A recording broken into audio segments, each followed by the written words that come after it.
बदमाश ने एटीएम को बनाया निशाना, कटर से काट 1.5 घंटे तक करता रहा प्रयास। निराशा लगी हाथ, करीब 20 लाख की नकदी रखी थी।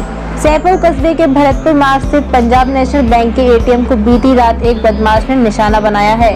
कटर मशीन से एटीएम को काटकर 1.5 घंटे तक जहद करता रहा, लेकिन बदमाश को निराशा हाथ लगी। घटना पूरी सीसीटीवी में कैद हो चुकी है। थाना प्रभारी परमजीत सिंह पटेल ने सीसीटीवी फुटेज खंगालकर बदमाश की तलाश शुरू कर दी है। दरअसल विगत रात्रि करीब 11:54 पर एक बदमाश, जिसकी पीठ पर बैग ही लटका हुआ है, कस्बे के भरतपुर मार्ग स्थित पंजाब नेशनल बैंक के एटीएम के पास पहुंच गया। एटीएम के पास पहुंचकर पहले फ्रंट लाइट ऑफ किया। बैंक के बगल से कटर मशीन का केबल से कनेक्शन लेकर एटीएम हुक के ताले कटर से काट दिया। बदमाश 6 सेकंड के अंतर्गत फुर्ती से एटीएम के अंदर घुस गया। इसके बाद अंदर घुसकर शटर को बंद कर दिया। करीब 1.5 घंटे तक एटीएम रूम में कटर मशीन से काटकर जिदोजहद करता रहा, लेकिन बदमाश को कामयाबी नहीं मिल सकी। इस दौरान 2 मरतबा पुलिस की गश्त गाड़ी भी निकल गई। बदमाश को सफलता नहीं मिलने पर रात 1:36 पर एटीएम से बाहर निकल गया। इसके बाद नहर के रास्ते से फरार हो गया। सुबह उपभोक्ता जैसे ही एटीएम से पैसे निकालने देखे तो वो भौचक के रह गए। एटीएम मशीन पूरी तरह से टूटी हुई थी। घटना की सूचना बैंक प्रबंधन को दी गई। मौके पर पहुंचे करीब बैंक के अधिकारियों ने जायजा लेकर घटना की सूचना पुलिस को दी। घटनास्थल पर पहुंचे थाना प्रभारी परमजीत सिंह पटेल ने सीसीटीवी फुटेज निकालकर मामले की जांच की जा रही है।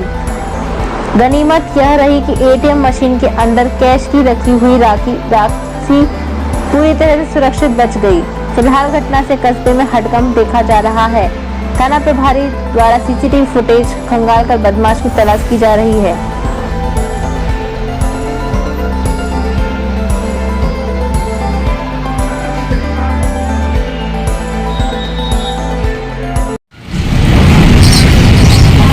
क्या घटना हुई सर बताएं। आज देर रात को जो भरतपुर रोड स्थित पीएनबी बैंक है, उस पर अज्ञात चोरों के द्वारा अटेम्प्ट किया गया था, काटने का प्रयास किया गया। एटीएम को बाहर का लॉक तोड़ दिया गया, अंदर से कैश लेकिन सुरक्षित है। सीसीटीवी फुटेज के आधार पर एवं अन्य पुलिस की जांच के आधार पर इसकी शीघ्र खुलासा किया जाएगा। नगर परिषद में आई अग्निशमन की नई गाड़ी। पहले ही दिन इंदिरा रसोई सहित 2 जगहों पर सिलेंडर लीकेज से लगी आग को बुझाया। भीषण गर्मी में जिले में आगजनी की घटनाओं को देखते हुए नगर परिषद सभापति खुशबू सिंह और आयुक्त लजपाल सिंह ने अग्निशमन की 3 नई गाड़ियां मंगवाई हैं, जिसमें एक गाड़ी धौलपुर आ चुकी है। गुरुवार को आयुक्त लजपाल सिंह ने पूजा अर्चना करके अग्निशमन गाड़ी को रवाना किया। वहीं शहर में गुरुवार को 2 आगजनी की घटनाएं हुई हैं, जिसमें पहली घटना रीको स्थित एक मकान में हुई, जहां सिलेंडर लीकेज से आग लग गई। घटना की सूचना मिलने पर फायर कर्मी निशु राणा ने मया टीम के साथ मौके पर पहुंचे और जलते हुए सिलेंडर को बाहर निकाला और फिर आग पर काबू पाया। इसके बाद दूसरी घटना चोपड़ा मंदिर के पास स्थित इंदिरा रसोई में हुई। यहाँ भी सिलेंडर लीकेज से होने से आग लग गई। घटना के बाद मौके पर पहुंची अग्निशमन गाड़ी ने आग पर काबू पाया। फायर कर्मी निशु राणा ने बताया कि इंदिरा रसोई में भी सिलेंडर लीकेज से आग लगी थी।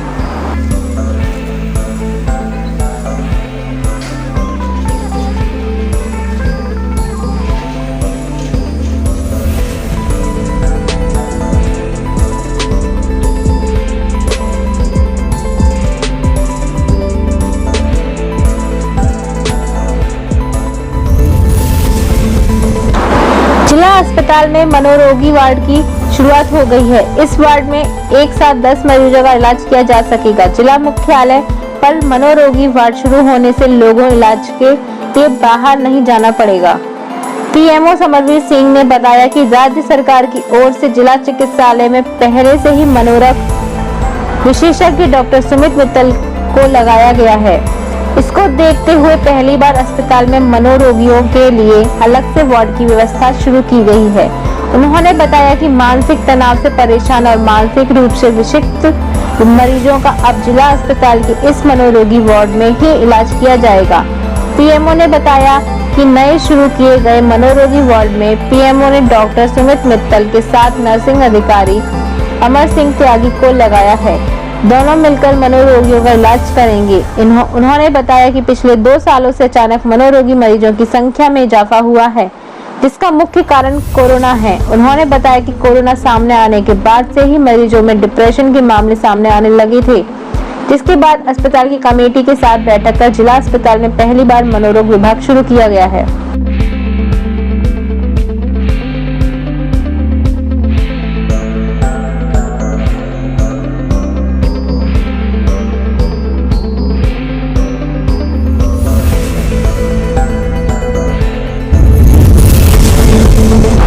पंचायत समिति सदस्यों ने की बैठक, विकास अधिकारी व पंचायत समिति प्रधान पर लगाए आरोप।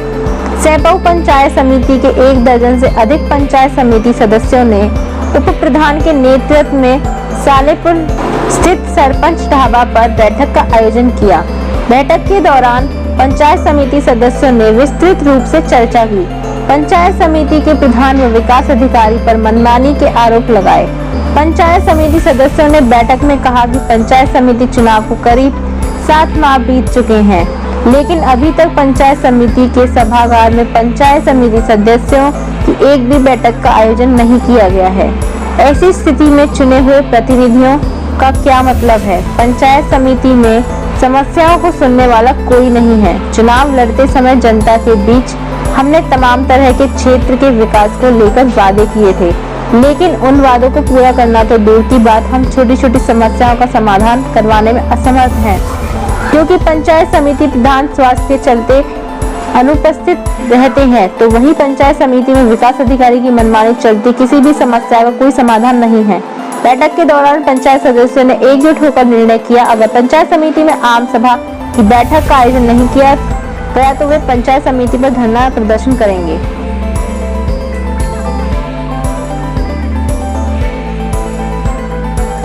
पंचायत समिति सैपऊ के लगभग आधा दर्जन से ऊपर अपन सदस्य आज एकत्रित हुए हैं, जिसमें कई दिनों से एक चर्चा का विषय बना हुआ था। करीबन पंचायत समिति के पंचायत चुनावों को आज 6-7 महीने बीत चुके हैं। पंचायत समिति सैपऊ में किसी भी प्रकार की एक भी ग्राम सभा न आम सभा की कोई बैठक आयोजित नहीं की गई है, जिससे सदस्यों में भारी आक्रोश है और सदस्य अपने आप में हताश महसूस कर रहे हैं कि उन्होंने निर्वाचित होकर के और इस पद पर पहुंचे हैं और उनकी कोई भी भूमिका पंचायत समिति में अदा नहीं की गई है और किसी भी सदस्य को किसी भी कार्य के बारे में अभी तक नहीं पूछा गया। और मेरा मानना यही है कि आगे से जल्दी पंचायत समिति सदस्यों को सभी को बुला करके और सभी की सहमति से एक बैठक का आयोजन किया जाए, जिससे कि सदस्य संतुष्ट पूर्वक अपने आप को समझें। सीईओ चेतन चौहान ने जिला औषधि भंडार का किया निरीक्षण, अधिकारियों को दिए आवश्यक दिशा निर्देश। मुख्य कार्यकारी अधिकारी जिला परिषद चेतन चौहान ने जिला औषधि भंडार का औचक निरीक्षण कर व्यवस्थाओं का जायजा लिया। इस दौरान उपखंड अधिकारी भारती भारद्वाज भी मौजूद रहीं। सीईओ चौहान ने आवश्यक दवाओं की उपलब्धता के बारे में समीक्षा कर दवाओं की व्यवस्था के संबंध में परियोजना समन्वयक ड्रग वेयर हाउस को आवश्यक निर्देश देते हुए कहा कि डिमांड वाली दवाओं की उपलब्धता सुनिश्चित करें। उन्होंने निर्देश देते हुए कहा कि राज्य स्तर से समन्वय स्थापित कर दवाइयों की व्यवस्था करें।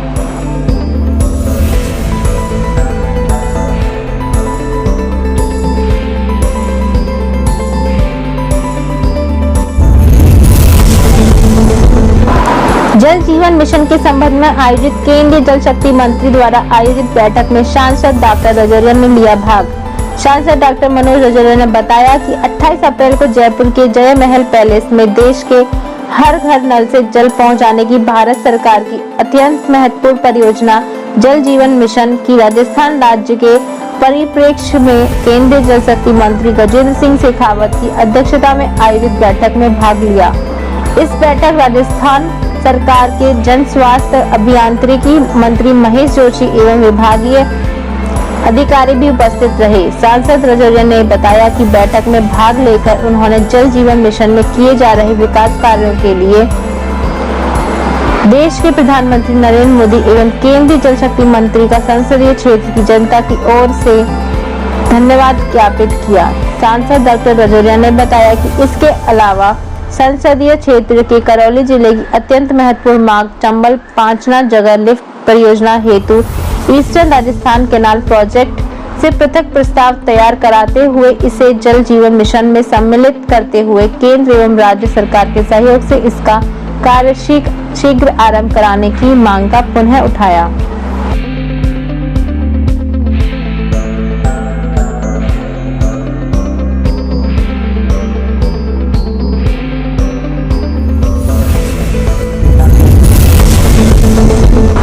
बाल लैंगिक अपराध, बाल श्रम एवं बाल विवाह को रोकने के लिए किया जागरूक।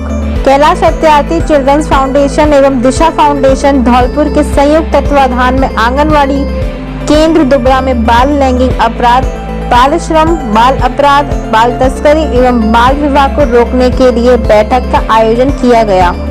प्रोजेक्ट कोऑर्डिनेटर छगन लाल के नेतृत्व में जागरूकता कार्यक्रम के मुख्य रूप से बच्चों को बाल अधिकार, बाल शोषण, गुड टच एवं बैड टच एवं बचपन बच्चों पर होने वाली लैंगिक हिंसा की रोकथाम हेतु हेल्पलाइन नंबर एवं चाइल्ड लाइन 1098 सेवा के बारे में जागरूक किया गया।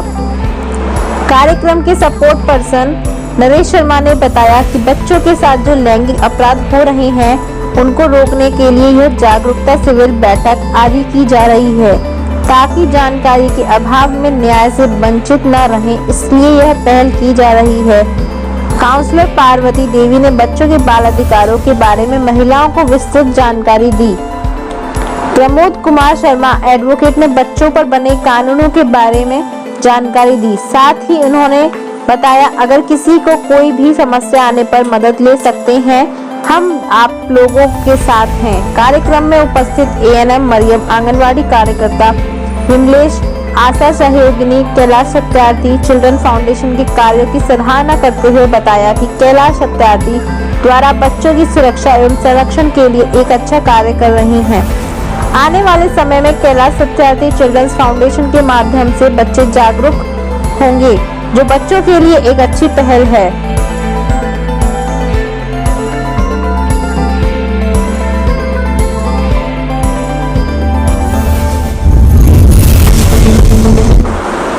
परिसर में फायरिंग, बीच बचाव करने आए व्यक्ति में लगी गोली, हमलावर मौके से फरार। पुरानी रंजिश का बताया जा रहा मामला।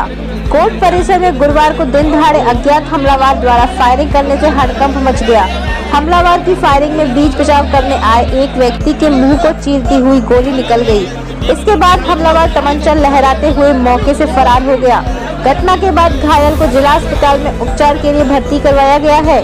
घटना की सूचना मिलने पर एसपी टोगस पुलिस बल के साथ मौके पर पहुंचे और घायल से बातचीत करके मौका मुआयना किया। वहीं जिला जज रीटा तेजपाल भी मौके पर पहुंचकर स्थिति का मौका मुआयना किया। एसपी नारायण टोगस ने जिला जज से वार्ता करके कचहरी परिसर के मुख्य स्थानों पर नाकाबंदी के साथ चौकी खोलने का निर्णय भी लिया है। वहीं मामले को लेकर एसपी नारायण टोगस ने आरोपियों को चिन्हित करके उनकी धरपकड़ के लिए कई टीमें रवाना कर दी हैं। जानकारी के मुताबिक गुरुवार को दोपहर कचहरी परिसर में 40 वर्षीय कमल सिंह पुत्र लालाराम जाटव निवासी अंबेडकर नगर कॉलोनी चाय की थड़ी पर बैठा हुआ था। इसी दौरान एक हमलावर हाथ में अवैध हथियार लेकर आ गया। चाय की थड़ी के पास खड़े रामपाल को टारगेट कर गोली मारने का प्रयास कर रहा था। इस घटना को देख चाय की थड़ी पर बैठा हुआ कमल सिंह रामपाल के पास पहुंच गया और आगोश में लेकर रामपाल को झटके से हटा दिया। इसी दौरान अज्ञात हमलावर ने गोली दाग दी, जो रामपाल को बचाने आए कमल सिंह के मुंह से होकर निकल गई। खून से लथपथ अवस्था में कमल सिंह जमीन पर गिर गया। घटना की अदालत परिसर में हड़कंप मच गया। कचहरी परिसर में भारी भीड़ जमा हो गई। घटना की सूचना पाकर स्थानीय कोतवाली थाना पुलिस समेत अन्य पुलिस थानों की टीम भी पहुंच गई। पुलिस ने घायल को जिला अस्पताल भर्ती कराकर शहर में नाकाबंदी भी कराई, लेकिन हमलावर का सुराग नहीं लगा सके। घायल कमल सिंह का जिला अस्पताल के ट्रॉमा सेंटर में नाजुक हालत में उपचार किया जा रहा है। मामले की खबर सुनकर एसपी नारायण टोगस भी जिला अस्पताल पहुंच गए। सूत्रों से मिली जानकारी में रामपाल को टारगेट कर हमला किया था, लेकिन चाय की थड़ी पर बैठा कमल सिंह बीच बचाव करने आने पर उसे गोली लग गई। पुलिस रामपाल से पूछताछ कर रही है। पुलिस सूत्रों से मिली जानकारी में रामपाल और अज्ञात हमलावर की कोई पुरानी रंजिश बताई जा रही है, जिसे लेकर पूरी घटना घटित हुई है। फिलहाल घटना को लेकर कोतवाली थाना पुलिस जांच कर रही है। देखिए, जो आज कोर्ट कैंपस में जो फायरिंग की घटना हुई है उसके अंदर मैं स्वयं जाके मौका देखा है, मजरूब से भी जाके मिले हैं। मजरूब अवरुद्ध रेंजर हैं। जो आरोपी हैं उनको हमने आइडेंटिफाई कर लिया है। उनको गिरफ्तारी के लिए विभिन्न टीमें लगी हुई है। जल्दी उनको गिरफ्तार कर लिया जाएगा। आइंदा इस प्रकार की घटना नहीं हो, इस संबंध में डीजीएमएम से मिलकर कहाँ नाके लगने हैं, कहाँ फिशिंग करके एंट्री करनी है, वो डिसाइड कर लिया है। और वहाँ परमानेंट एक चौकी इस टाइप से उसे लगानी है, वो आज से ही वर्क करना